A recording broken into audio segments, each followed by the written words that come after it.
Absolútnym víťazom ankety Športová osobnosť Košíc sa za rok 2011 stáva Lucia Kupčíková.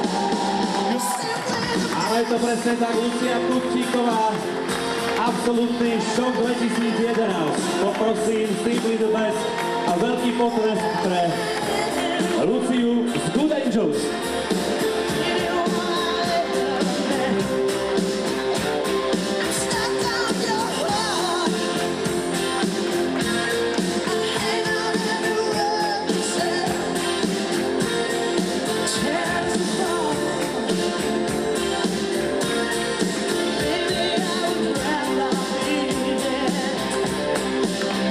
Stala som ešte prekvapená, nečakala som to, ale som veľmi rada, že som takéto ocenenie dostala, že mi toľko ľudí dalo svoj hlas. No, ale v družstve je to také, nie je to, že o jednej osobnosti celý náš tím, ale keď sa jednej nedarí, potiahne druhá a zase naopak, o to myslím si, že nebezpečnejší pre ostatné družstva, že sa nemôže sústrediť na jednu, dve hráčky, ale každá niekedy potiahne tú pílku a tým je naše družstvo silné. Basketbal je kolektívna hra a podľa mňa by malo by to byť ocenenie kolektívnejšie, lebo aj ja ako jedinec som vlastne závislá od spoluhráčiek a od celého družstva ako hra. Tak cítim to veľmi dobre, že vlastne sme dostali aj ako družstvo.